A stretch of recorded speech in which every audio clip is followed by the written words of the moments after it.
ಅಂದ್ರೆ ನನ್ನ ನಂಬರ್ಗೆ ಫೋನ್ ಬಂದ್ರೆ ಫೋನ್ ಎತ್ತಕ್ಕಾಗ್ತಿಲ್ಲ. ಈಗ ಯೂಶಲಿ ಏನಾಗುತ್ತೆ, ಈಗ ಪ್ರಿಯಾ ಕೇಳಿದ್ರೆ ನೀವು ನನಗೆ ಫೋನ್ ಮಾಡಿ ತಿಳ್ಕೊಂತೀರಾ, ಆ ಫೋನು ವರ್ಕ್ ಆಗ್ತಿಲ್ಲ, ಅವ್ರ ಫೋನು ವರ್ಕ್ ಆಗ್ತಾ ಇಲ್ಲ. ಸೊ ಎಮರ್ಜೆನ್ಸಿ ಇದೆ ಅಂತ ಕಳಿಸ್ತಾ ಇದಾರೆ. ಆತರ ಹೆಂಗೆ ನೀವು ಅವಾಗ ಇಮಿಡಿಯೇಟ್ ಆಗಿ ಈ ರೀತಿ ಅಂದ್ರೆ ಒಂದು ಘಟನೆ ಆದಾಗ ಏನ್ ರಿಯಾಕ್ಟ್ ಮಾಡಿದ್ರು ಮೇಡಮ್ ಏನ್ ಹೇಳಿದ್ರು ನಿಮ್ಗೆ? ಅವಾಗ ಹೇಳಿದ್ರು ಮೇಡಮ್ ಟೆನ್ಷನ್ ಇದ್ರೆ ಯಾರು ಎಷ್ಟು ಜನ ದುಡ್ಡು ಕಳಿಸ್ತಾ ಇದಾರೋ, ಯಾರ್ಯಾರು ಮೆಸೇಜ್ ಹೋಗ್ತೀವಿ ಅಂತ ಬಂದಿಲ್ಲಿ. ಅದಕ್ಕೆ ಇಮಿಡಿಯೇಟ್ ನಾವು ಮಾಡಿದ್ವಿ, ಒಂದು ಸೋಷಿಯಲ್ ಮೀಡಿಯಾಗೆಲ್ಲ ಒಂದು ವಿಡಿಯೋ ಹಾಕಿದ್ವಿ.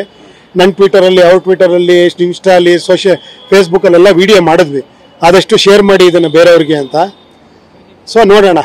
ಕೊನೆಯದಾಗಿ ಸರ್, ಅದೇ ನಿಮ್ ಯುವ ಸಿನಿಮಾದಲ್ಲಿ ಹೇಳಿದ್ರಿ ಮೊಬೈಲ್ ಹೆಂಗೆ ಮುಂದಿನ ದಿನಗಳಲ್ಲಿ ಯೂಸ್ ಆಗ್ಬಹುದು ಅನ್ನೋದು, ಈಗ ನಿಮ್ಗೆ ಈ ರೀತಿ ಯಾಕಾಯ್ತಲ್ಲ, ಏನ್ ಹೇಳ್ತೀರಿ ಅಂತ?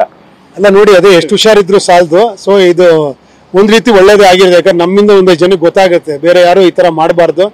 ಹುಷಾರಾಗಿರಿ ಅಷ್ಟೇ, ಯಾವ್ದೋ ಅನ್ನೋನ್ ನಂಬರ್ ಬಂದಾಗ ಹುಷಾರಾಗಿರಿ ಅಂತ ಹೇಳ್ಬೋದು. ಸೋಷಿಯಲ್ ಮೀಡಿಯಾದ ಉಪಯೋಗ ಮತ್ತು ದುರುಪಯೋಗ ಸರ್ ಹೇಗೆ ಹೇಳ್ತೀರಿ ಸರ್ ಫೈನಲಿ? ಖಂಡಿತ ಸ್ವಲ್ಪ ಹುಷಾರಾಗಿರಿ ಅಂತ ಹೇಳ್ಬೇಕಷ್ಟೇ. ಸರ್ ಒಂದು ಫೈನಲಿ ಬಿಹಾರದವರು ಅಂತ ಮಾಹಿತಿ ಗೊತ್ತಾಯ್ತು ಅಂತ ಹೇಳಿದ್ರೆ ಅದೇನಾದ್ರು ಮಾಹಿತಿ ಸಿಕ್ತಾ? ಎಲ್ಲೆಲ್ಲಿಂದನೋ ಬರ್ಬೋದು. ಒಂದು ಗೊತ್ತಾಗಿತ್ತು, ಒಂದ್ ನಂಬರ್ ಯಾವ್ದು ಅಂತ ಹುಡುಕ್ದಾಗ ಅದು ಬಿಹಾರ್ ನಂಬರ್ ಅಂತ ಗೊತ್ತಾಯ್ತು. ಒಂದು ಬ್ಯಾಂಕ್ ಅಕೌಂಟ್ ಯಾವ್ದು ಅಂದ್ರೆ ಆಕ್ಸಿಸ್ ಬ್ಯಾಂಕ್ ಹೋಗಿದೆ ಅಂತ ಗೊತ್ತಾಯ್ತು.